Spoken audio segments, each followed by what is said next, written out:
Hello everyone, welcome back to another video on Aerit Academy, and today again we are going to discuss very interesting element, very interesting question from medieval India. Yes, from where did UPSC ask this question on literary work on a music. So today we are going to discuss about a question where a literary work on music has been asked, and that too from medieval India. अब वो medieval India की जो work है literary music work, उसका नाम क्या है, कहाँ से वो पूछा गया है, मिडिवल इंडिया में है तो किसके टाइम और कहाँ से वो बिलोंग करता है. We will discuss about everything. So let's have a look at the question, then we will understand it in detail. So here is the question. Man Kautuhal, a work on music. So the name of the work is Man Kautuhal. It is a work on music. was prepared under the aegis of Raja Man Singh of Gwalior, Tansen, Mirabai, Amir Khusro. अब ऐसे सवाल अगर नहीं पता है तो exam में definitely you can not guess. हाँ, अब बहुत गेस करोगे. मन कौतूहल, आमिर खुसरो भी म्यूजिशियन, मीराबाई भी म्यूजिक से रिलेटेड, तानसेन भी, जो लोग राजा मान सिंह के बारे में जानते हैं उनको भी पता है कि वो ग्वालियर घराना, ये सब कुछ दिमाग में आ गया and you are confused. So for this we need to know the information, otherwise we won't be able to mark it. Now comes कि अब ऐसी चीज़ों को प्रिपेयर कैसे करना है. The doubt is how to prepare such things and from where UPSC is asking these questions, कहाँ से फ्रेम हो रहा है. Before that, do follow us on Instagram. There we are coming up with many inspiring stories of our toppers. We are coming up with different tips like how to consolidate the test series for prelims. This video we are going to upload today. So like this, we are coming up with many content related and strategy related video on Instagram as well for our Instagram followers. So do follow and you will get a lot of good perspectives and understanding. Now, remember this article. UNESCO declared Gwalior the city of music. Look at its illustrious musical tradition. तो ये एक बार आप ध्यान रखना. ये article मैं क्यों दिखा रहा हूँ ये भी बाद में बताऊंगा. And how to approach these type of questions, and especially this question from where has UPSC asked, I will discuss and tell you. Gwalior घराना के बारे में पता होना चाहिए. ग्वालियर घराना की स्टोरी कुछ थोड़ी सी ब्रीफली देख लेते हैं. And like this we will cover all the related information and in the last I will give you the perspective, कहाँ से यूपीएससी ने ये पूछा है और आगे के लिए कैसे रेडी होना है. और कुछ पास्ट के भी क्वेश्चन हम डिस्कस करेंगे कि क्वेश्चन कहाँ से यूपीएससी ने बनाया था. So you will get a source to cover such type of questions. Okay, Gwalior Gharana is the oldest musical gharana and it has a significant chapter in Hindustani classical music's history, and it flourished under the aegis of Raja Man Singh Tomar during 15th century. ये आपको hint देना जरूरी था कि ग्वालियर घराना का जो growth हुआ वो राजा मान सिंह तोमर जो कि 15th सेंचुरी में थे उनके अंदर बहुत ज्यादा अच्छे से हुआ, जेनिथ पे पहुंचा, पीक पे पहुंचा.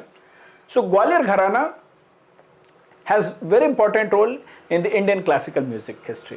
Now, when we talk about Indian classical music, or if we talk about Gwalior Gharana especially, then this name is very important. Dugrendra Singh Tomar. He was the great grandfather of Raja Man Singh. अब इनकी क्या importance है, इनसे related हमें क्या information जाननी चाहिए. हो सकता है UPSC can ask a question related to his work and whatever the way he has contributed. We will understand about him, then we will see other related information.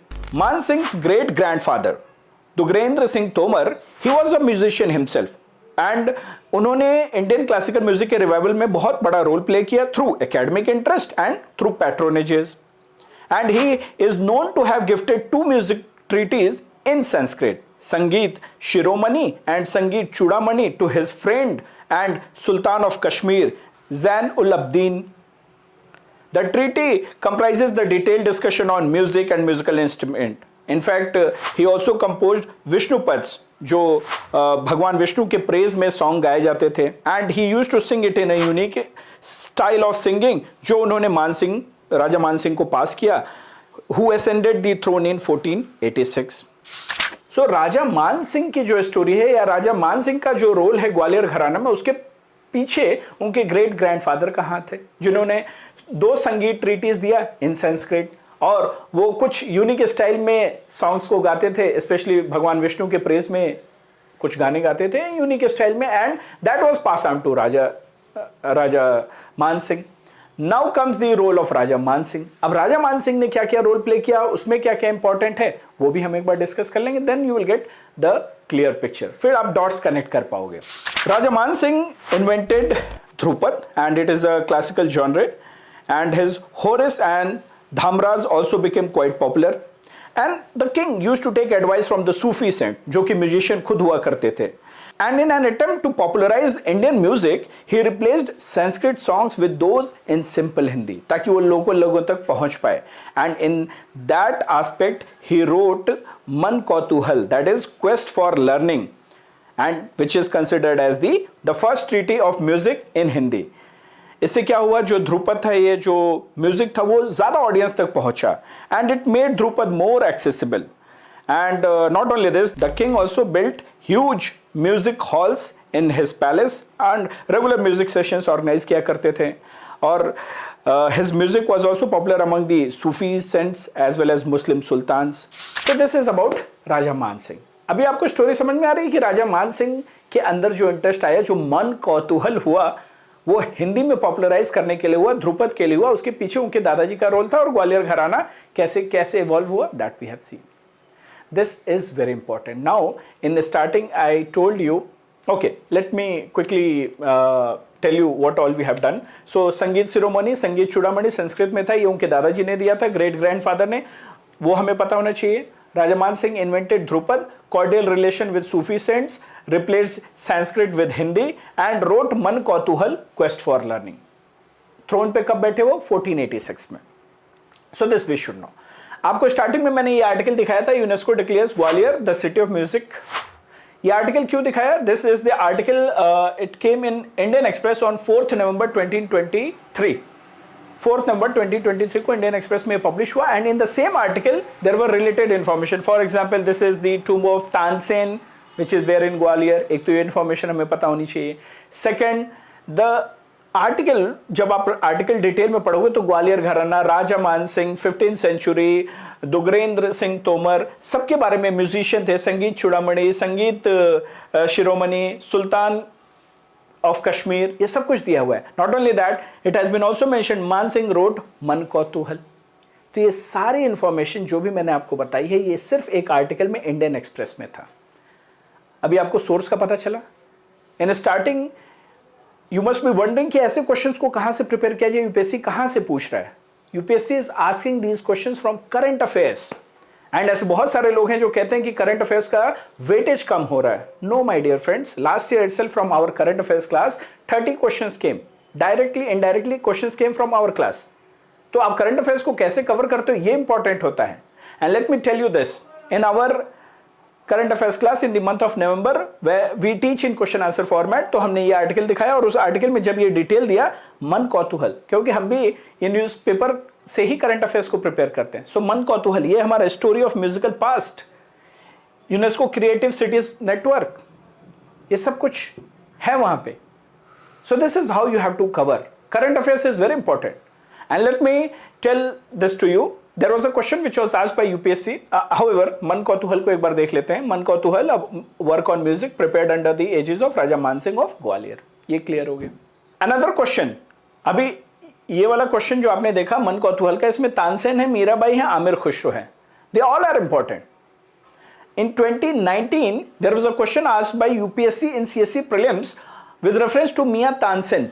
Which one among of the following statement is not correct? Akbar, Tansen was the title given to him by Akbar. Tansen composed Dhrupad on Hindu gods and goddesses. Tansen composed songs on his patrons. Tansen invented many ragas. ये चारों statement बहुत ध्यान से सुनना, बहुत ध्यान दो. एक बार फिर से आप चाहे तो पॉज करके पढ़ लो. Why? I will tell you next. There was a article in 2018. 2019 में एग्जाम हुआ. 2018 में there was a article, The Legend of Mia Tansen. This was March 2018 and this is article from The Hindu. उस article में Tansen was the title to Tansen. Tansen was the title given to him by Raja Vikramjit of Gwalior. पहले ये statement बोलता है कि विक्रमजीत साहब ने दिया था. Then he goes on. Akbar ने जब सुना उनके बारे में, अकबर ने उनको इनवाइट किया, Navratna, and he gave him the title of मियाँ. अकबर ने जो टाइटल दिया वो था मियाँ. Tansen is also known as sangeet samrat. यहाँ पे कितने टाइटल्स हैं सब पता चल गए. अकबर ने क्या दिया? मियाँ दिया. Tansen was the title given by Raja Vikramjit, and संगीत सम्राट को के नाम से भी जाना जाता है. आईन अकबरी में यह बात लिखी गई है कि उनको फर्स्ट कॉन्सर्ट के लिए, फर्स्ट परफॉर्मेंस के लिए अकबर ने 2 लाख रुपए दिए. He composed many dhrupads on Ganesh, Shiv, Parvati. Second statement of the question. He also composed songs on his patrons. Third statement of the question. He invented night raga, morning raga, midday raga, seasonal raga, and his descendant disciples are called Senias. Senia घराना था एक, उससे related ये बात हो रही है. Now, why I am showing you this in detail? Because now if you will revisit the question, go through the statements clearly. Question is not correct.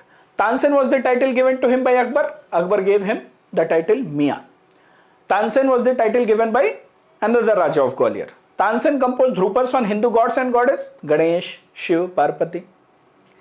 Tansen composed songs on his patrons. Third statement clearly हमने देखा उस news article में mention था. Tansen invented many ragas, morning, evening, seasonal, day, night. ये सब कुछ उसी article से आया. Similarly, the question on Man Kautuhal was from the article. Not only that, I will tell you what is the idea. The idea is जब भी ऐसे question UPSC पूछ रहा है, we are tracing the route कि वो newspaper से आ रहा है. अब ऐसे क्वेश्चंस के लिए आपको डाउट नहीं होना है. ऐसे क्वेश्चंस के लिए, ऐसे इंफॉर्मेशन के लिए यू शुड नॉट वरी कि कहां से प्रिपेयर करें. Prepare your current affairs thoroughly, you will be able to handle it. Mirabai was also there as one of the option Man Kautuhal में. हम लोगों ने अपने एक क्लास में, जनवरी की क्लास में, consider the following statement about Mirabai. She sang devotional song, she was born in royal family, Guru Raidas is considered as his guru. ये हमने दिया था. How many statements is or are correct? Why this question was framed? Because PM to participate in Mirabai. This was a question again in November. Sorry, not in January, November only. PM to participate in Mirabai Janmotsav in Mathura. तो इस तरीके से आपको information dig करनी है. This is how you should relate the information and prepare. So my dear student, this is what I wanted to tell. हमने आज राजा मान सिंह को किया, तानसेन को किया, मीराबाई को किया, वो अलग बात है. लेकिन ये कहाँ से आ रहे, कैसे आपको ट्रेस करना है. You should know that current affairs are your Gita, Bible, Quran, जो भी मानिए. They are very important. And through that you can link and prepare the static portion. You can prepare the medieval history. Medieval history कई बार news में आती है तो वहाँ से questions आ जा रहे हैं. This is very very important source, and still if you are struggling with current affairs, then do not hesitate to cover it from authentic sources. सिर्फ compilations mindlessly पढ़ने से कुछ नहीं होगा. You can join our current affairs class as well, still we have good time. But the idea is coverage is important. If you are doing wide reading and coverage is good, then you will be able to handle such questions. So now we have told you, revealed you the source of such questions. Tansen का देखो कैसे हिंदू से directly आया, और राजा मान सिंह का मन कौतूहल directly Indian express से आया. So consider covering the authentic sources, right? And the way you cover will decide whether you will be able to ace such kind of questions or not. This is all in today's video. See you in the next video.